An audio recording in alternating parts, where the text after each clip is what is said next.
Maintenant, on va laisser la parole à Frédéric Chaumet, qui est directeur au sein de FactorX et qui a une très grande expérience d'accompagnement de projets de plan climat en Belgique et en Europe, et qui, lui, n'a pas d'exposé, mais il a beaucoup de choses à dire. Et donc, sans tarder, je te laisse la parole. Ouais, les slides, ça fatigue tout le monde. Bonjour à tous. Donc moi, ça fait 15 ans que je fais des plans climat pour les collectivités. J'ai commencé en 2007 avec la ville de Rouen et je pense que je terminerai, parce que je n'en ferai plus après, avec la commune d'Etterbeek, qui est ici à Bruxelles, en 2022. Et ce sera sans doute le dernier. Et le but du talk aujourd'hui, c'est de vous expliquer pourquoi ce sera le dernier. Je pense que c'est le dernier parce que c'est inutile.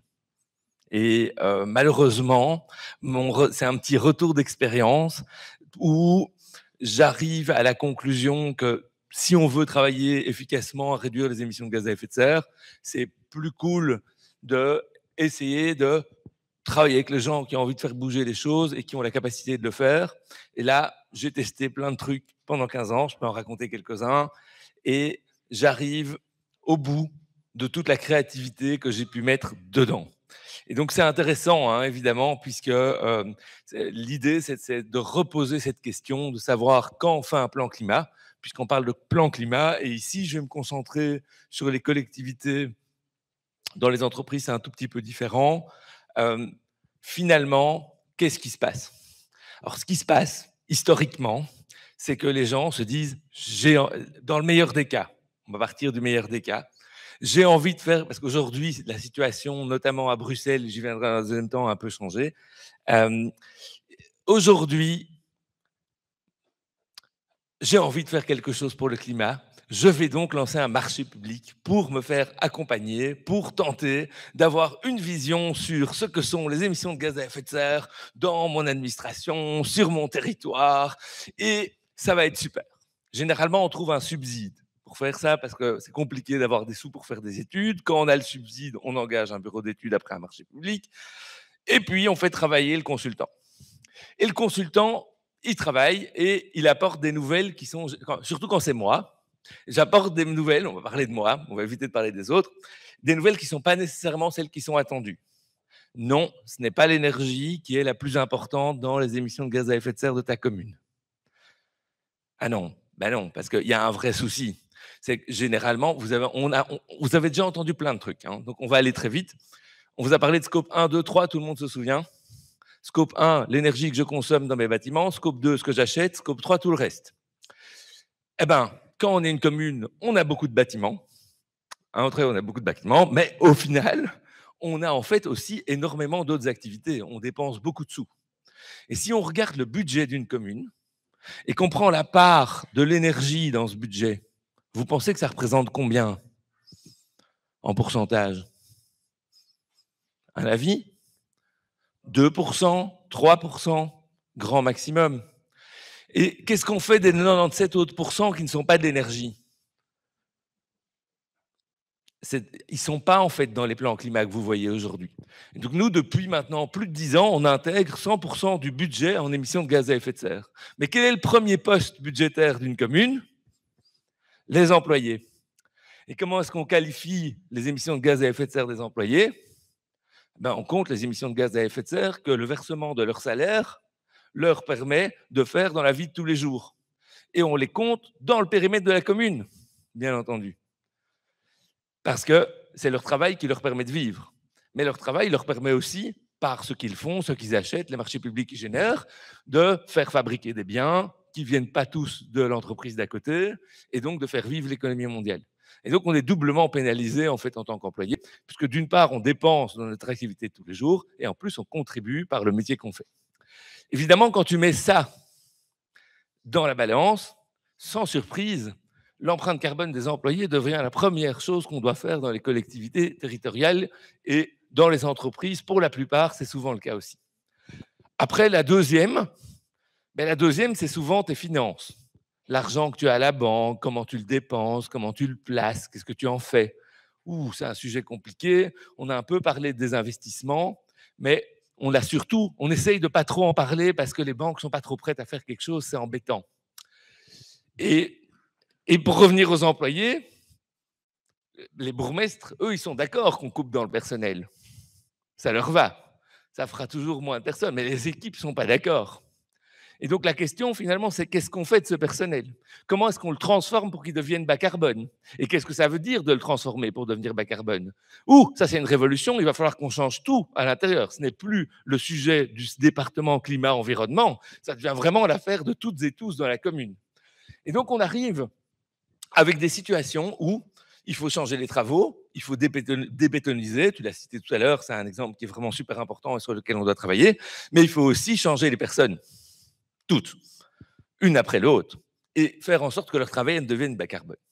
Et ça, et que leur vie devienne bas carbone. Et comment moi, en tant qu'employeur, je peux avoir une responsabilité pour dire à mes employés ce qu'ils doivent faire à la maison avec leur salaire. On est dans un monde libre, merde. On ne va quand même pas se mettre à faire ça.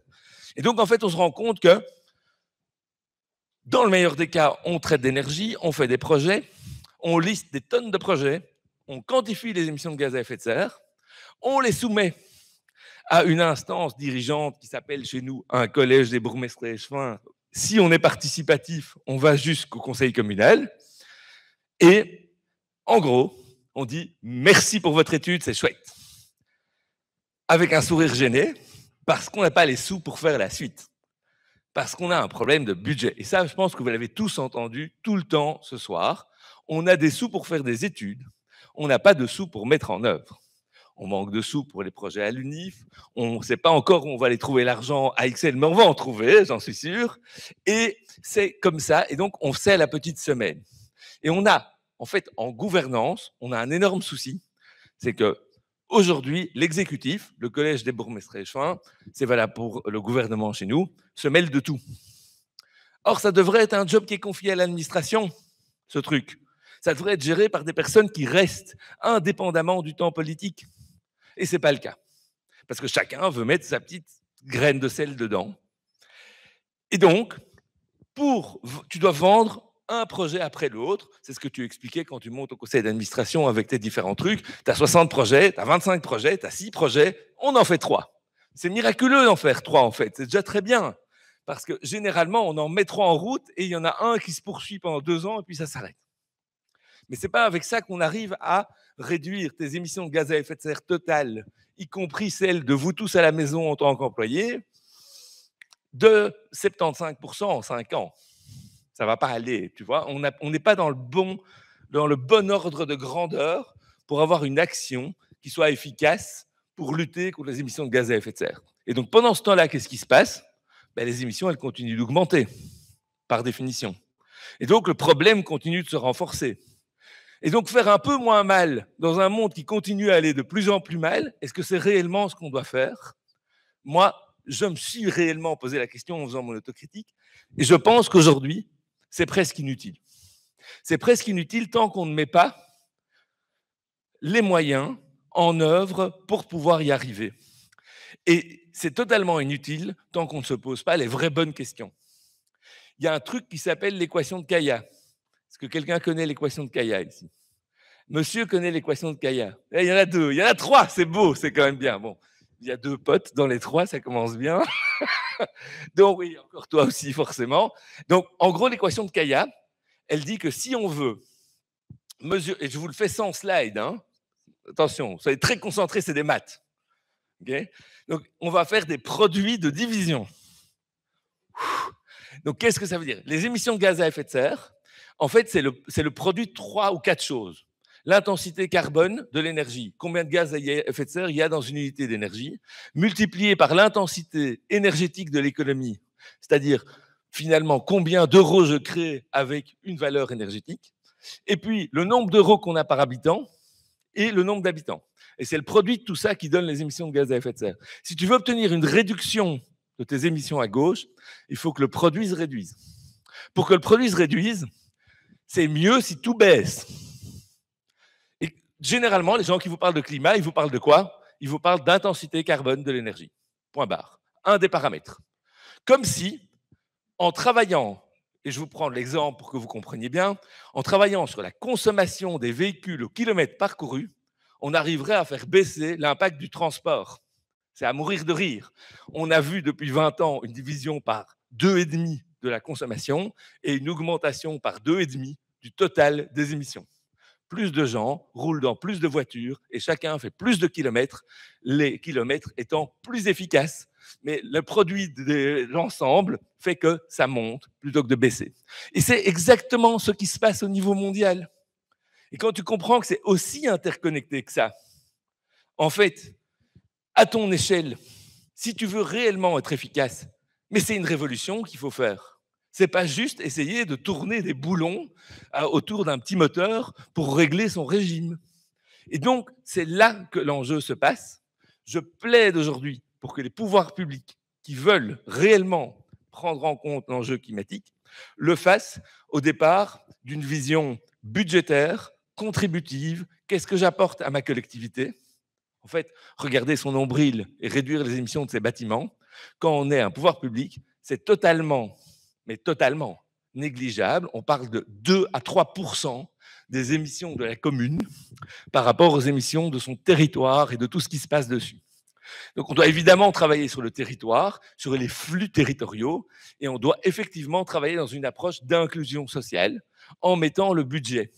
Et des économistes ont commencé à chiffrer ça. C'était il y a 10 ans, c'était Nicolas Stern qui disait, je vous la fais courte, en 2020, comme on n'a rien fait depuis 2010, il faut mettre entre 15 et 30% de ton budget total annuel au service de la réduction des émissions de gaz à effet de serre, de la protection contre les aléas climatiques que l'on vient de vivre dans ce pays, et ça tous les ans. 15 à 30%. Sur une commune qui fait 100 millions, on parle de 15 millions. Sur une commune qui fait 300 millions, on parle de 45 millions tous les ans. Demain, le prochain client que je prendrai, ce sera celui qui sera d'accord de mettre ce chiffre sur la table avant de commencer à discuter ce qu'on fait. Tant qu'on n'a pas ça, on est en train de se pignoler et on se fatigue tous. Bonne soirée. Donc, ici, peut-être reste encore un petit peu, mais de toute façon, Grégoire va arriver. Il va faire un peu la transition entre cette contradiction, petit geste, grand changement. Ici, évidemment, l'approche de Frédéric Chaumet est relativement iconoclaste, mais c'est vrai, ça relève le malaise entre ce qu'on peut faire, ce sur quoi on a la maîtrise, et ce qui se passe au niveau global. Et donc, c'est vraiment une manière de relever cette difficulté. Je vois qu'il y a des mains levées, des questions de clarification. Oui. Ok, il est allumé. Juste une question. Vous dites, je suis ici. Vous dites qu'il faut faire des grands changements, mais si on doit changer chaque individu, si on prend par exemple l'exemple qui m'est venu quand vous étiez en train de parler du végétarisme, c'était quelque chose qui, il y a 5 ans, personne n'en parlait. Et à force que tout le monde en parle et qu'on en parle partout, et même s'il n'y a pas vraiment des grosses actions, c'est quand même mis en avant par des documentaires partout. C'est quand je regarde la majorité des personnes qui m'entourent, ça fait, enfin, les gens changent quand même de mentalité. Peut-être que c'est pas assez rapide, mais est-ce que la mobilisation ne va avoir aucun impact sur les conséquences? Non, la mobilisation est nécessaire pour faire changer le système. Le système ne change qu'à partir du moment où les gens qui sont en capacité de le changer le changent, c'est-à-dire un nombre suffisamment grand de personnes qui décident de faire changer le système, pas juste d'aller manifester dans les rues, et d'un côté, et de l'autre, ceux qui sont en capacité de prendre des décisions pour migrer des grands volumes de production ou de consommation vers le végétarisme. Si je suis les restos de l'ULB et que demain je dis il n'y a plus de viande parce que je considère que c'est important pour moi de le faire, tu auras plus d'alternatives végétariennes présentes, bien entendu, même si ça n'arrange pas tout le monde. Tu vois, tu peux être en capacité de décision, ou alors tu crées un mouvement de façon à faire changer les choses. Les mouvements, c'est globalement lent, et mon analyse, c'est qu'on vit dans une population qui est contente de participer à un mouvement, mais qui ne revendique pas la finalité en fait, qu'il faut atteindre suffisamment fort, qui ne se bat pas assez, si tu veux. Et donc, pour vous, ce serait quoi la solution ? Par rapport au végétarisme ? Non, du tout. Non, pas du tout. Non, juste globalement, pour une personne X ou Y qui est pas CEO de la plus grosse boîte de transport de je sais pas quoi, et pourquoi c'est quoi la solution pour vous ? La plupart d'entre vous, vous êtes quand même en train de vous poser la question de savoir ce que vous allez faire dans votre vie professionnelle, la contribution que vous allez créée par le travail que vous choisissez, en fait, est essentielle. Parce que vous allez être les maillons d'un système. L'université vous forme à devenir des bons petits soldats du capitalisme. Et je vous encourage à jeter un grand coup de pied dans la fourmilière par rapport à tout ça. Voilà.